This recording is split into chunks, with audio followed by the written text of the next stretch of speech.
हाँ जी, मेरे भारतवर्ष के सभी देशवासियों को, माताओं को, बहनों को मेरी ओर से, हर विलास तर्कशील की ओर से सत श्री अकाल, राम राम, नमस्कार। आज मैं आपको ऐसे बेतों पर पर्दा उठाऊंगा जो आज तक सदियों से लेके किसी ने नहीं उठाया। बहुत से ऐसे चमत्कार हैं हमारे मनों के अंदर, बहुत तरह के वहम हैं। मेरा मकसद कोई जादू दिखाना नहीं है। जैसे आपको मैं आगे दिखाऊंगा जाके, जादू दिखाने का मेरा मकसद यही है, जादू दिखा के उसके पीछे की बैकग्राउंड दिखाना। और जो ये चालाक लोग हैं, भोले भाले लोग हैं, इनको जो ये चालाक लोग हैं ये लूट रहे हैं जादू के नाम पर और धर्म के नाम पर। इन्होंने धंधा बना लिया है और हमारी हक हलाल की कमाई हम इनको लुटा रहे हैं। तो मेरा मकसद यही है कि हर आदमी वैज्ञानिक सोच बनाए और विज्ञान का पसारा करे। और मैं प्रोफेशनल जादूगर नहीं हूँ, ये तो मेरे को मजबूरी में सीखना पड़ा। जब लोग ये कहते थे कि ये चीज़ होती है और मैंने साबित करके दिखाया कि ये होती नहीं। चमत्कार नाम की चीज़ दुनिया में ना थी, ना है और ना होगी। तो हमने चमत्कारों के ऊपर से पर्दा उठाया और बहुत से ऐसे केस हैं हमने जो भूत प्रेत जिन्न चुड़ैल के थे, उनके पीछे तहकीकात की और उनके पीछे हमने मानव को पाया। कोई भी ऐसी कभी शक्ति नहीं होती जो ऐसा काम कर जाए कि हमारे को पता ना चले। तो इसीलिए मैंने ये हिमाचल के अंदर मैं गायों का फार्म बनवाने के लिए गया था। वहाँ पे सामने स्कूल था +2 का। मैंने उनसे रिक्वेस्ट की, मेरे को टाइम मिल गया घंटे 2 घंटे का। तो मेरा मकसद है अपना धंधा चलाना नहीं है। मेरा मकसद है मैं बैग हर समय साथ रखता हूँ। जहाँ कहीं भी ऐसा मेरे को मिले कि यहाँ पे हम बच्चों को समझा सकें कि बच्चों का दिमाग कोरा कागज होता है। अगर हम सही दिशा में ले जाएंगे तो देश हमारा तभी तरक्की करेगा जब हमारे बच्चे वैज्ञानिक सोच वाले होंगे। अगर वैज्ञानिक सोच वाले नहीं होंगे तो हमारा जो इतने करोड़ों इसके अंदर जीव रह रहे हैं, फिर भी हम इन लोगों से बहुत पीछे हैं। पीछे रहने का यही कारण है। आगे मेरे आप जादू के ट्रिकें देखेंगे और इस बात को आगे से आगे शेयर करोगे, क्योंकि लोगों को भी इसके बारे में जानकारी हो जाए। हमारे पास एक है चेंजिंग बैग है, ये बिल्कुल खाली है। तो 3 अलग अलग रंग के ये कपड़े हैं। इनको एक के ऊपर लिखा हुआ है भाषा।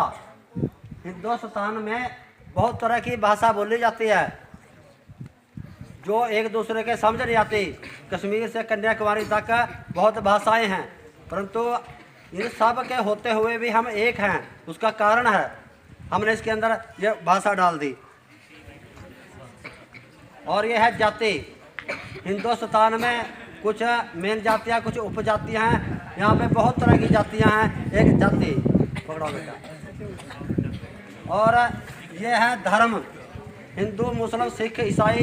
इसके अलावा भी बहुत धर्म हैं यहाँ, कुछ उनकी ब्रांचें हैं। तो हमने इसके अंदर डाल दी। इसको हिलाएंगे। 1 2 3 निकाल बेटे, खड़ी को निकाल दे। तो मेरा भारत महान, सामने इधर सामने आ जाएगा। मेरा भारत महान। इतनी जात, धर्म और भाषा के होते हुए भी हम इकट्ठे हैं। इसका कारण है क्योंकि जो भाईचारा हिंदुस्तान में मिलता है ये और कहीं नहीं मिलता। ये बिल्कुल खाली है।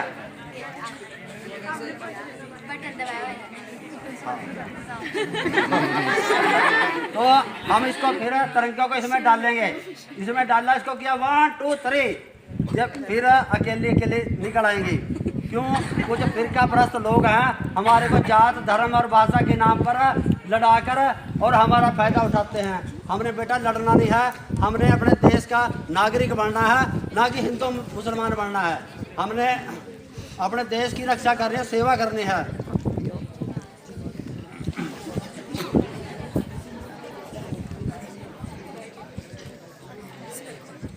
तो हम परिवार के 25 मेंबर हैं, 6 ब्रदर हैं हम, और हमारे बेटे बेटियां हैं, भतीजे हैं।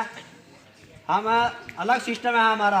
हम मंदिर, मस्जिद, माड़ी, गुरुद्वारा, होली, दिवाली, तीज, करवे, चक्री कुछ नहीं मनाते।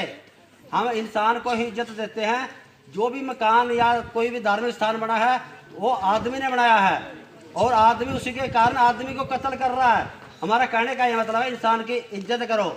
और हम मरने के बाद भी सिस्टम बदला हुआ है। मरने के बाद हमारी पूरी की पूरी बॉडी चंडीगढ़ पीजीआई को जाएगी, और पीजीआई के अंदर जो अंक जिसको लगाना बिल्कुल फ्री लगाया जाएगा। जैसे 2 आदमियों को आंखें लगती हैं, 2 आदमियों को किडनियाँ लगती हैं, 2 आदमियों को फेफड़े लगते हैं, एक को हार्ट लगता है, एक को लीवर लगता है, और बाकी जो छोटे अंग हैं 35-36 आदमियों को ऑर्गन दूसरे प्लांट होते हैं। मरने के बाद भी 36 आदमियों को ज़िंदगी देता है एक आदमी। तो हम सब ने, पूरे परिवार ने हिंदुस्तान के अंदर, सिर्फ हमारा परिवार ऐसा है जिसने पूरी की पूरी बॉडी दान कर रखी है। क्योंकि लोगों के मनों के अंदर बहुत तरह के वहम है यहाँ पे कि हमने अंग दान कर दिया तो आगे हमारे को मिलेगा नहीं। आगे क्यों नहीं मिलेगा? जब हम यहाँ दान करके जाएंगे तो हमारे को शरीर ही नहीं मिलेगा, तो 84 लाख योनि से हमारे को मुक्ति मिल जाएगी। तो एक आइटम दिखा दूँ मैं। ये सिक्का है, इसको इसे मुट्ठी में बंद किया, अब मैं हिलाया, 1 2 3 करके गायब हो गया। फिर यहाँ से मिट्टी उठाई, रगड़ा लगाया, 1 2 3 दोबारा फिर आ गया। तो हाँ, मिट्टी इसी तरह उठा दी मिट्टी। तो किसी बच्चे के मन के अंदर किसी तरह का भी कोई सवाल हो कि साइंस के बारे में कि ये कैसे होता है, जैसे कहते हैं ना अमरनाथ में वो बनता है, शिवलिंग बनता है। जो 10वीं बच्चा पढ़ता है उसको पता है कि पुनर्हिमायन क्या चीज़ है। पुनर्हिमायन क्या है? जैसे 2 मेज रखो आप, एक बार की सिल्ली रखो इसके ऊपर, और एक तार लो, उसकी दोनों साइड में लोहे के बट्टे बांधो और तार को ऊपर रख दो और साइड में बट्टे लटका दो उसके। कुछ टाइम के बाद सिल्ली और ऐसे की भूसी पूरी खड़ी रहेगी और बट्टे और तार पार करके नीचे गिर जाएंगे। सिल्ली नहीं टूटेगी। क्यों नहीं टूटेगी? जब बर्फ के ऊपर दाब पड़ेगी, तार की दाब के कारण टेम्परेचर बढ़ता है और वो पिघलती है, बर्फ पानी बन जाता है, वो नीचे चली जाती है, दोबारा टेम्परेचर फिर साथ में डाउन है, फिर बर्फ बनेगी। सिक्का उसके ऊपर गिरो, सिल्ली के ऊपर, कुछ टाइम के बाद सिक्का सिल्ली के अंदर बढ़ जाएगा। ये क्रिया बार बार हो रही है। तो हम अपने हक हलाल की कमाई अपने बच्चों पर, अपने परिवार पर लगाओ, मेरा कहने का ये मतलब है।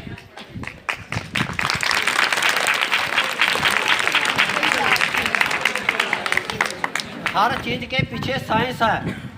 कोई चीज़ ऐसी नहीं है जैसे कोई कहते हैं ना फलाना आदमी अंतर्यामी है, साइंस ये मानती है कोई भी आदमी अंतर्यामी ना था, ना है और ना होगा।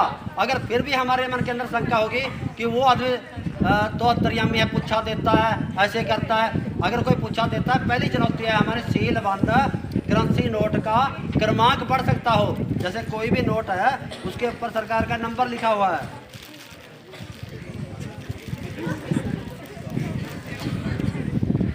जैसे सरकार का नंबर लिखा हुआ है, हम इस नोट को ऐसे बंद करके उस महात्मा के आगे करेंगे, अगर इसका नंबर बता देगा तो हम उसको 1 करोड़ रुपए इनाम देंगे। क्योंकि साइंस ये मानती है कोई भी आदमी विज्ञान के औजार के बगैर इसके अंदर नहीं देख सकता। और ये स्वर्ग नरक की बात करते हैं कि ऊपर स्वर्ग है, ऊपर नरक है। जो ऊपर गया वापस नहीं आया, जो यहाँ बैठा दावे कर रहा उसने स्वर्ग देखा नहीं, स्वर्ग के नाम पर लुटाई कर रहे हैं हमारी।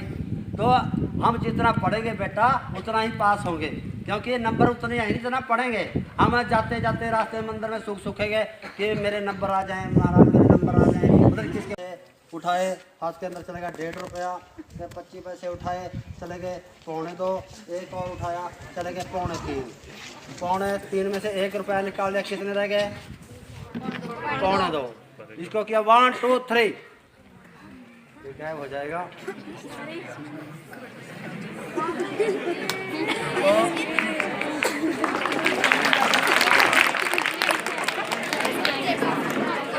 मैं बता के भी जाऊंगा बेटे, सबको सिखा के जाऊंगा। जादू क्या है? जादू महज एक कला है। हमारी संस्था ने 1 लाख रुपए से लेकर 1 करोड़ रुपए तक इनाम रखा हुआ है। अगर कोई ये कहे कि जादू नाम की चीज़ है, जादू ना था, ना है और ना होगा। जैसे लोग कहते हैं बंगाल के अंदर आदमी का मक्खी बना देते हैं, मिंटा बना देते हैं, जबकि साइंस का ये नियम है कोई एक जीव को दूसरे जीव में मंत्र द्वारा तब्दील नहीं कर सकता। और साइंस का ये भी नियम है कि जैसे हम मंत्र द्वारा किसी आदमी को मारना चाहें, वो मार नहीं सकते किसी को भी। अगर ऐसे मंत्र होते फिर बॉर्डर पर हमारे को सेना लड़ाने की क्या जरूरत थी। हम हमारे देश के अंदर इतने यहाँ पे मंत्र बोलने वाले हैं, नाम तो किस किस का लूँ मैं, तो उनको बैठाते वहाँ पे मिलिट्री के किसके बेटे क्यों मरवाते हम। तो ये चेक करो बेटे, खाली है देखियो। अपने पास ये हुक्म की अट्ठी है, ये 3 खाने हैं। 3 खाने में ऐसे ही नज़र आएगा जैसे मेरी उंगली नज़र आ रही है। तो इसके अंदर मैंने हुक्म की अट्ठी डाल दी और इसके अंदर इसको ले गया। मंत्र बोलता है मंदारी, कोई चोर लुडीचा कहता है, कोई गिली गिली सुक्की कहता है। तो हमने इसको हिलाया और फूंक मारी और ये वही अट्ठी है, हमने चेंज तो नहीं की। पैर रख ले बेटे, पैर रख ले, पैर रख ले, पैर रख ले। तो वही अट्ठी है, इसको हम हाथ का पर्दा देंगे, करेंगे 1 2 3 और ये पत्ता गायब हो गया और कहाँ चला गया।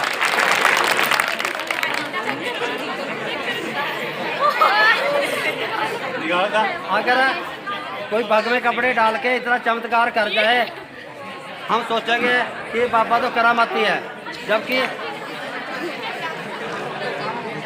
साइंस का नियम है खालिस्तान से कोई वस्तु पैदा नहीं होती और अगर कोई वस्तु पैदा उसको गायब नहीं कर सकता।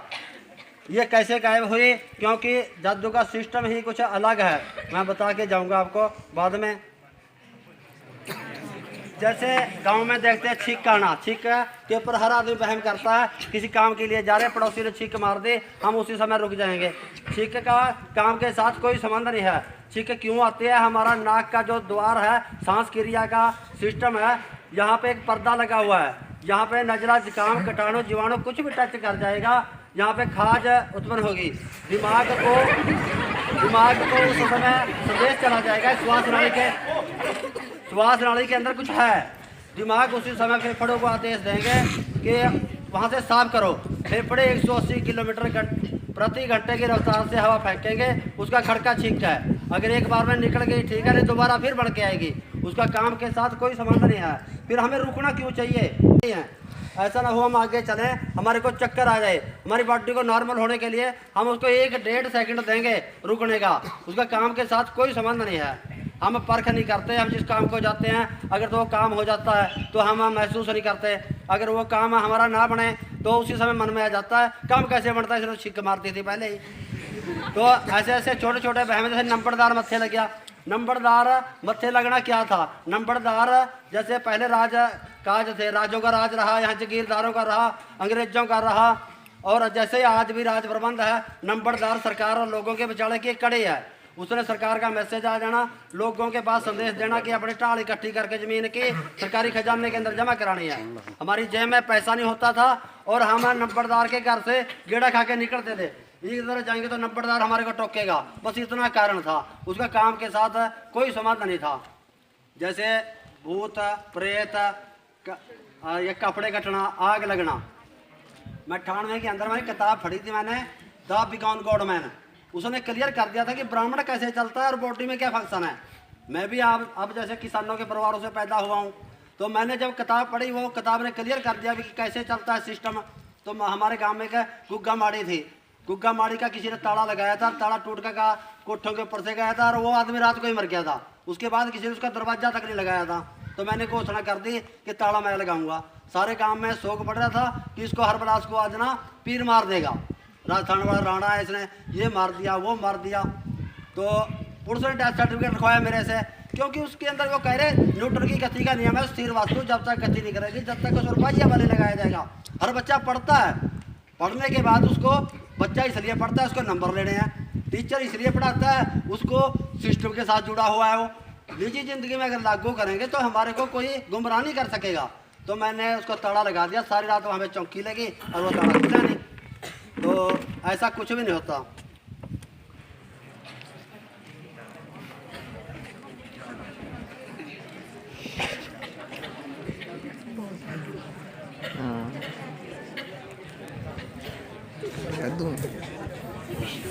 तो हमारे पास ये ताश का पत्ता है, इसको हिलाएंगे 1 2 3। ये माचिस बन गए।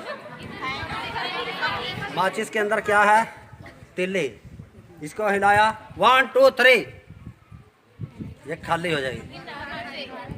तो फिर इसको किया 1 2 3, यानी जादूगर या मंदारी की दर्शकों से दिशा है और दूरी है। इसके अंदर क्या आ गया? बीड़ी। बीड़ी पीनी नहीं चाहिए, सेहत के लिए हानिकारक है, क्योंकि धूम्रपान सेहत खराब करता है। इसको किया 1 2 3, इसके अंदर क्या आ गया? सिगरेट आ गई।